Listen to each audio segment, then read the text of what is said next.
جولة في أكلات الشارع في اسكندرية. النهاردة هقول لكم الإسكندرانية بياكلوا فين فعلا. النهاردة هنشوف 6 دولار هتعمل إيه في اسكندرية.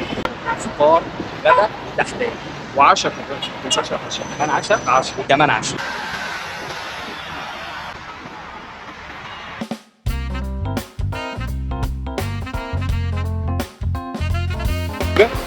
حب العزيز إيه حب العشاء؟ مش قبل كده؟ معرفوش. شوية قصب، يلا بينا. أنا تقريبا المرة اللي فاتت اتنصب عليا، في واحد قال لي ب50.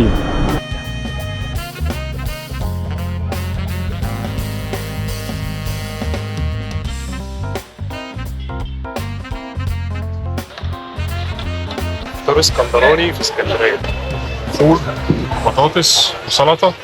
أول حاجة من 6 دولار، ال 6 دولار بالمناسبة يعني 300 جنيه. أول حاجة صرفناها من 6 دولار لسه هنحاسب بعد كده. فده يعني بالنسبة للفطار، فده الفطار اللي احنا عملناه.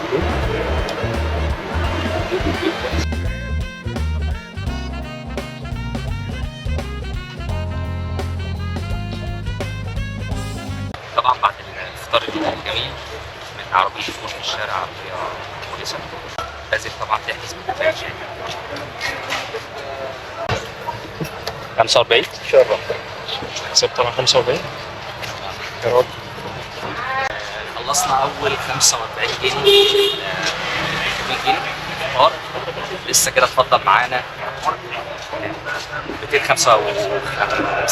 255 كده يعني الفطور طلع غالي شوية، مش زي ما احنا حاسبين، بس هنحاول يعني ايه ان احنا نوفر في الميزانية. والمفروض الرقم ده يبقى أصلا النص، لأن أنت يعني 6 دولار دول على شخص واحد المفروض يعني. فلو أنت بتحسب صح بقى، فالمفروض 45 دول حوالي مثلا 22. هتضرب في 2. هتضرب في 2. تقسم على 2 قصدي. ثواني، هي 6 دولار. 6 دولار شخص واحد. يبقى احنا هنضرب ال 6 دولار في 2. تضرب في 2 نضرب في 2 يبقى 600 جنيه. 600 جنيه. لسه بدري، لسه معانا. لسه بدري. فال 6 دولار دول ما تفتكرش ان هم شخصين، يعني 3 دولار مش هياكلوك فطار غدا عشاء في اسكندريه. لا الحوار ما هيكون تقلقش، صعب. هيتفضل فلوس كمان. فهنشوف كده الدنيا فيها ايه.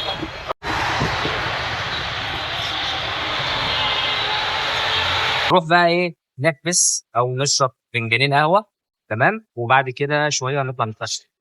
يعني فطار غدا عشاء تمام، وكمان هنحل يعني هنحاول ان احنا ايه نخليها 6 دولار. بس دلوقتي هنشرب القهوه فين؟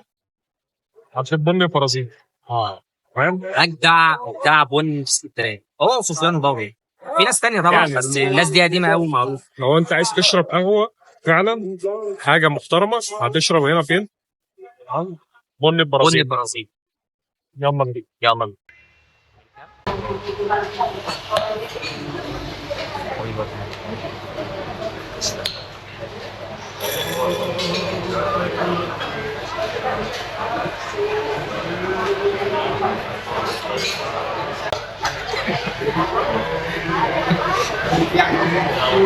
بص انت بتاعتك. انا سنجل. انا اللي طالب سنجل يا ابني، انا اسف انا طالب سنجل وكاتب. انا سنجل، كله سنجل. بص في تفصيلة هنا يا جماعة. بص طبعا الفنجان برازيليان كافيه. طعم جامد ومش محتاج سكر. عندك سكر؟ لا. بالليل كده بيجي على ساعة المغربية تلاقي فيه بند كده ناس عامل تعزل. جو ده جامد. انا بحب الكلام. احنا لسه محاسبين الاثنين قهوة ونودي اسبريسو. عاملين 96 جنيه. قول 100 يعني. قول 100 جنيه بس. هو يعتبر غالي. هو غالي واحنا جايين وعارفين ان هو غالي، بس بس بالنسبة لكل واحد يعني لو انت حسبتها قول 50 او يعني المفروض هي الفكرة بتقول ان انت بتصرف 6 دولار يعني 300 جنيه في اليوم. يعني المفروض ال 300 دول يبقى 600 زي ما قلت يعني. فيعني هنقول ان ال 100 دي 50، واحنا صرفنا 45 اللي هم برضه 22، او هنقوله مثلا 25، يبقى كده اجمالي 75 الفرق. فطار واو. فطور وشاي وكوبايه هوا. في مكان حلو يعني، مكان وقعده كويسه يعني. تعال بقى نشوف نكمل. هنطلع فين بعد كده؟ هنطلع فين بعد كده؟ نطلع فين؟ هنكمل على شارع فؤاد. دلوقتي هنطلع على محطة الرمل في شارع فؤاد، أقدم شارع موجود في اسكندرية. تمام، نتمشى في الشوارع شوية، وبالمرة كده نتفرج على الأماكن الحلوة اللي موجودة في اسكندرية، في الشوارع دي. يلا بينا. يلا بينا.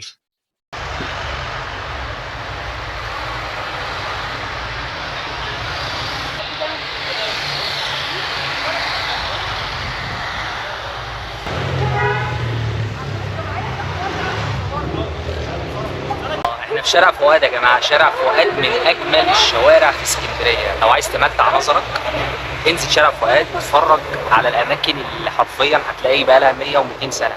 اماكن بجد تمتع نظرك. بص كده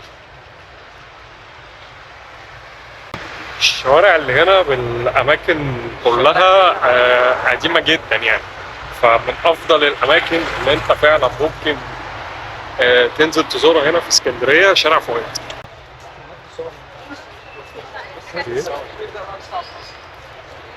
صورني يا مان، صورني يا مان. انا بقيت بقلدك في مان. ايه؟ هذه لازم. ده ايه ده؟ ده متحف تقريبا لسه فاتح فيه. ده المتحف اليوناني الروماني. تمام. بصراحه اول مره اشوفه، ما خدتش بالي منه. المتحف ده اول مره اشوفه. انا بالنسبه لي المتحف ده برضك انا ما جيتش هنا قبل كده، يعني بس انا عارف اسكندراني. انا عارف ان هو موجود، بس انا ما جيتش هنا بجد؟ والله. اول مره اتفاجئ. انا ما جيتش. اول مره اشوفه. عايز له يوم كامل. عايز يوم كامل. لا بس المنظر جميل. لا المتحف حلو.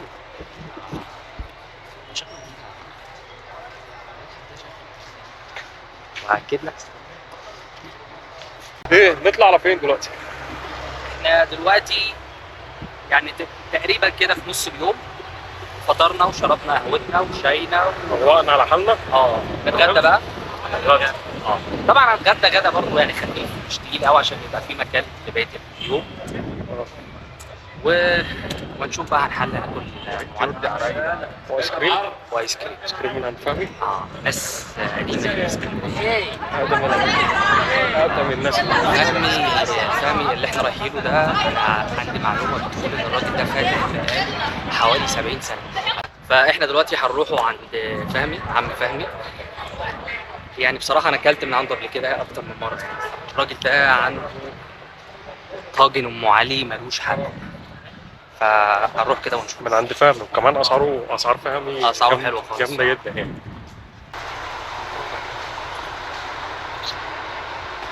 بقالي 4 سنين ما شفتوش في الشارع. ده ايه ده؟ حب العزيز. ايه حب العزيز؟ ما شفتوش قبل كده؟ ما اعرفوش. مختفي بقاله فتره من السوق. عباره عن ايه ده؟ يرمى ثلاثي حب العزيز. بهدلت الميزانيه. اول مره بنجرب حب العزيز.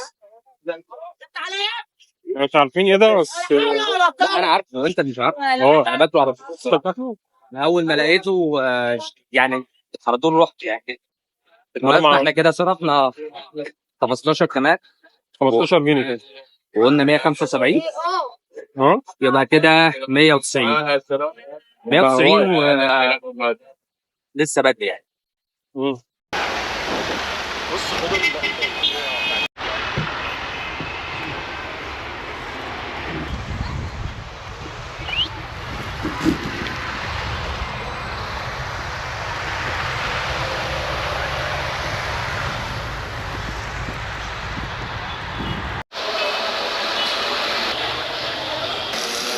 كل ايه بقى؟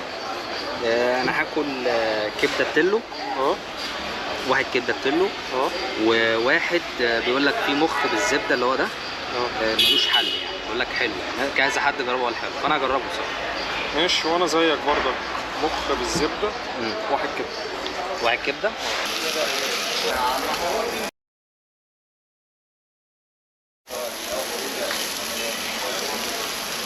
شوف انا بصراحه حديدي ابتدت تتملى. لا ده احنا لسه في اول يوم، ده انت في اسكندريه يوم كامل في اسكندريه، يعني يوم كله اكل. يعني أمانة هو اليوم كله هيبقى عبارة عن أكل. هناكله من أقدم المطاعم في اسكندرية يعني. فرج أبو خالد.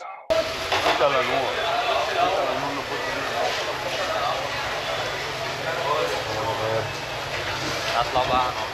خدنا الكبده دلوقتي من عند فرج ابو خالد، تمام، وهنطلع ناكلها فين؟ على البحر يا باشا. على البحر.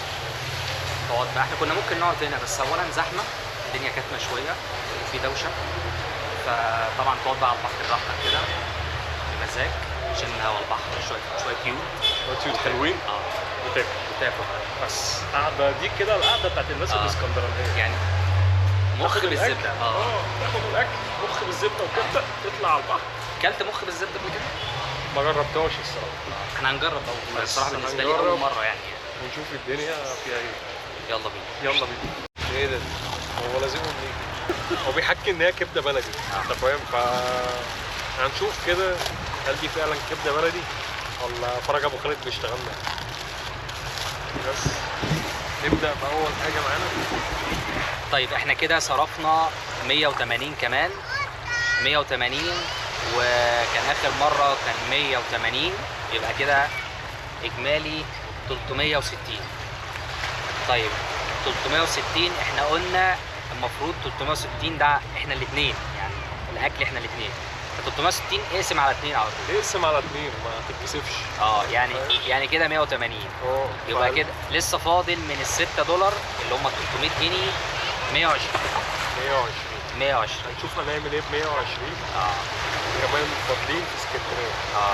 ترى ال 120 هيوكلونا ايه تاني في اسكندريه وهيعيشونا ايه تاني؟ نبدا ايه بالزبده؟ دي اللي هي المخ بالزبده. نبدا مخ بالزبده. الصلاه على النبي. الحته بتقول ايه؟ لا شكله جامد يا معلم. لا والله شكله دوق كده بس بامانه. ادوق اقول لك؟ بامانه. لا خد حته قطمه حلوه.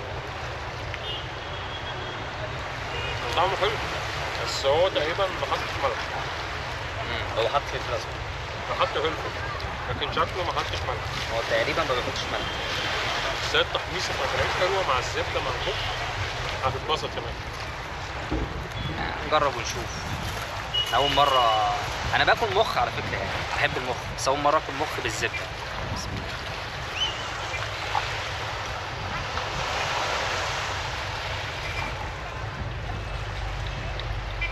طعمه حلو. انا عجباني تحميصته. جامد.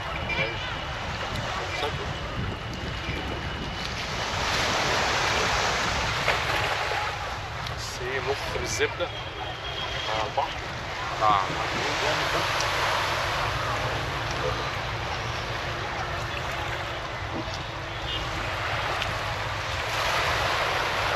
كلام صراحه الكلام كبير يا معلم. صراحه حلو.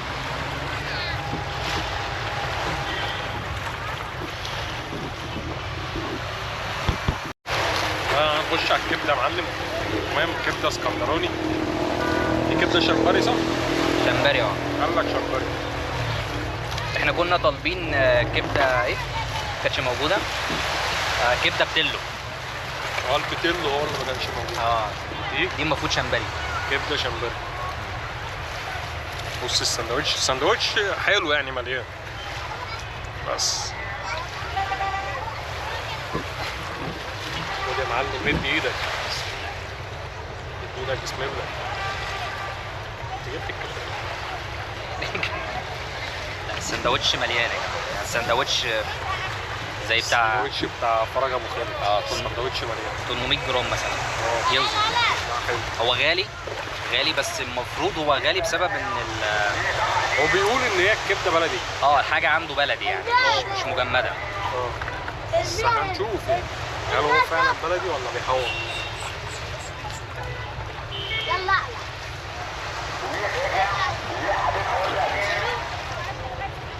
طعمها حلو بس ما تقدرش تحكم هي بلدي ولا مجمده بصراحه يعني. يعني بالتالي عايزه معمل جنائي وعايزه مختصين في الموضوع. عايزه فيلم هندي يعني فعشان ما نظلمش لا مش قادر. هي طعمها حلو كطعم حلو بس هي طعمها قريب شويه للبيت ان هي كبده معموله في الشارع. يعني هي قريب. يعني انت بتاكل انت مبسوط. اي نعم غاليه وانت مش مضطر تشتري الكبده دي، يعني في ارخص من كده بكتير. في ابو حلمي الكبده، ابو حلمي السندوتش بتاعه ب 12 جنيه تقريبا. بس يعني احنا قلنا نغير يعني.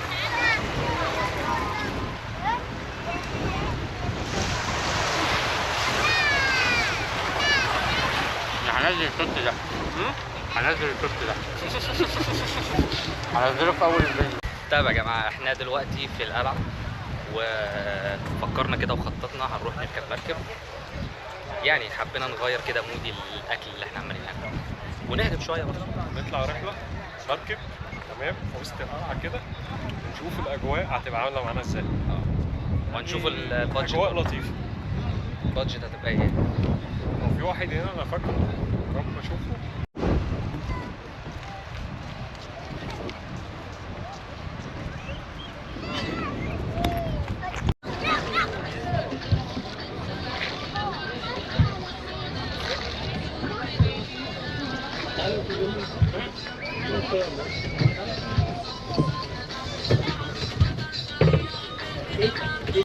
جولة القلعة اسكندرية مع مركب، ايه رأيك في الأجواء؟ اجواء جميله والله والفكره حلوه. شابول صاحب الفكره اللي هو انا يا باشا انا وعد.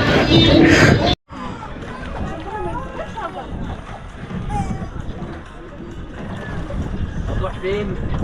هتقع. الاثنين ب 150.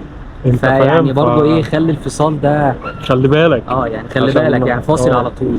عشان المرة اللي فاتت قعد يقول لي رحلة صغيرة انت فاهم ب 50 ورحلة كبيرة ب 100. هما الاثنين زي بعض على فكرة يعني. ما فرقتش كتير. ما بتاخدش ربع ساعة يعني. بس بصراحة احنا بعد ما خلصنا القعدة بتاعت الأكل بتاع فرج أبو خالد ما شبعناش من البحر والقعدة على البحر، فقلنا نكملها ونخش بقى جوه البحر كده ونشم شوية هوا نضاف. شوف الدنيا كده انت فاهم القلعة. لا بصراحة المركب كمان القعدة جامدة. يعني بصراحة شوية دوبامين. هتتبسط يعني شوية كده دوبامين زي الفل بالظبط. فتعالى بقى نكمل. احنا دلوقتي هنطلع نحلي. نشرب قصب؟ ماشي نشرب قصب. نشرب قصب؟ يلا بينا نشرب واحد قصب. يلا نشرب قصب. شوف كوباية القصب دي هتعمل كام؟ تمام؟ تشرب ايه؟ هتشرب قصب زيي؟ انا هشرب قصب زيك. يلا بينا. يلا بينا. صرفنا 60 في المركب واحنا كنا صارفين 360 يبقى كده 420. مين اصلا؟ دلوقتي خدنا واحد قصب. مين ده اصلا؟ واحد دي واحد ايه؟ مين اصلا؟ دلوقتي خدنا 2 قصب. ب 20. ب 20. واحد ب 10. واحنا اخر حاجه كنا صارفينها 420 يبقى كده اجمالي 440 زي ما قلنا على 2. في الاخر على 2 يبقى 210 من اصل 300 يعني لسه فاضل 90 جنيه في ال 300 اللي هم $6. هنحسب في الاخر. هنحسب في الاخر. يلا شوية قصب. يلا بينا.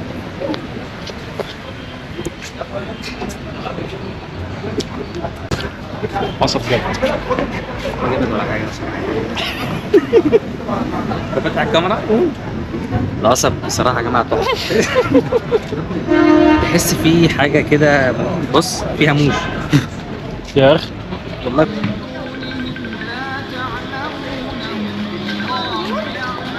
ايس كريم ميكس.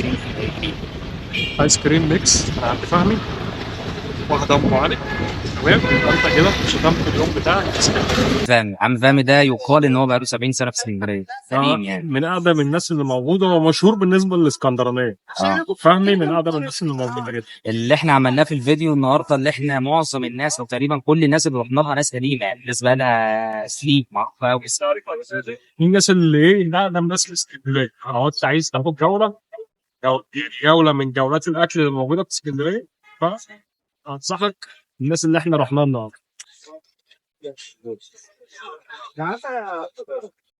ايس كريم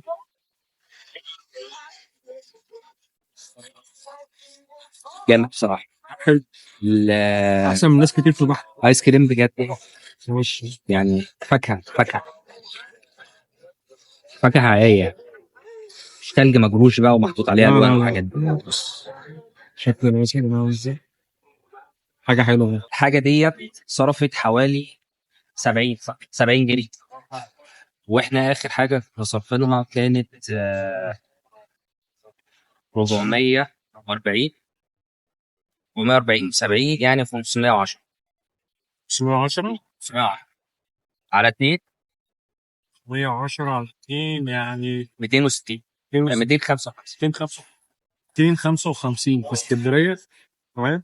تروح حالك بيهم طول اليوم. عملنا بيهم ايه بقى؟ سريعا كده عملنا بيهم ايه؟ كان فول، فطرنا فول وقعد على قهوه وشاي. تمام. رحنا شربنا اسبريسو. عند مين؟ الله أكبر الله أكبر. ام علي مكسرات.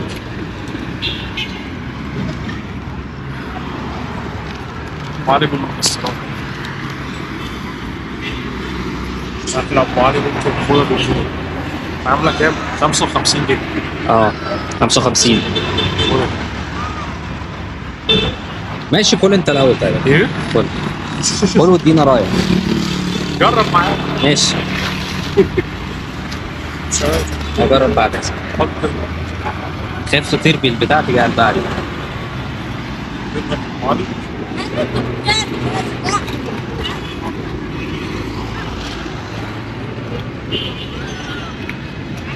طعمها حلو.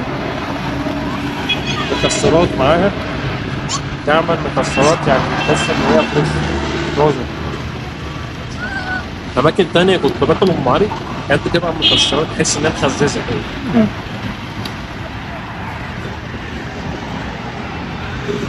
بس اللبن نشف اتأخرنا عنها. بص، في يعني عادة كده عندي تاخد دبس كامل كده بكل المكونات وتطلع بيه، بس تطلع بقى سليمة. هي دي الحكمة. اللبن بس نشف شوية بس حلوه. فلسه هدوق، بس انا عارف يعني. جرب وقول لي ايه رايك. يا باشا انا عم فاهم على طول باكل من عنده. هو بس العيب الوحيد اللي احنا اتاخرنا عنها فاللبن نشفها. عقبال ما طلعنا على البحر بقى. يعني هي بقى لها مثلا زي تلت ساعه. بس طبعا اللي ما كانش من عم فهمي قبل كده، عم فهمي ده يعني علامه من علامات اسكندريه، راجل بقى له بتاع 70 سنه يعني حسب ما هو بيقول الناس يعني. اكتر حاجه كمان ان الاسعار عنده كويسه يعني بالنسبه لناس تانية هتقارنها في اسكندريه مش بالكواليتي دي. يعني الكواليتي معاه جامده يعني. احنا المفروض كنا هنكمل وهنروح عند في حد تاني كنا هنروح اسمه عم صابر. هنروح ناكل رز لبن، بس للاسف الوقت اتاخر. صابر في كامب شزار واعتبر من احسن واقدم الناس اللي موجوده في اسكندريه. ده لو انت عايز تاكل رز بلبن قشطه وعسل. تمام. بجد صابر جامد. بس الوقت اتاخر طبعا، فقلنا ايه نختم الليله. لو الفيديو ده جاب كام ممكن نروح لعب صابر. ادعمونا يا جماعه، لايك شير وفعل زر الجرس. لو الفيديو جاب 50,000 لايك هنعمل جزء تاني وهنروح على العب. بس تابعونا في الفيديوهات اللي جايه. ما تنسوش الدعم للفيديو ده. تمام. تعبنا بصراحه. اليوم خلاص يعتبر خلاص ما عادش في مكان في المعده اللي احنا ناكل اي حاجه ثانيه. هتلاقوا الفيديو ده على قناه اسامه. تمام. وهسيب لكم هتلاقي الفيديو ده على قناه اسامه. هسيب لكم اللينك بتاع القناه عنده، وكمان هنزل الفيديو ده عندي على القناه. كده انا كده نفذت الفكره بتاعتي. $6 تعمل ايه في اسكندريه؟ $6 يعني 100 جنيه. 300 جنيه اصلا ما خلصوش من اول اليوم لاخر اليوم، فطار وغدا وعشاء وشربنا عصير، فطار وركبنا مركب. وغدا يعني فطار فول وكبده. مركب. تمام. ايس كريم وام علي. وقصب. ما خلصوش اصلا كل ده ولسه 300 جنيه وخلاص. يعني انت لو انت سائح او انت جاي مصر زياره او انت حتى في مصر تقدر تعيش يوم كامل في اسكندريه وتتفسح وتعمل كل اللي احنا عملناه ده باقل من 300 جنيه. ارخص بلد في الدنيا يا جماعه. لو انت عايز تتفسح يعني وكده دي ابسط بلد ممكن تزورها. ايوه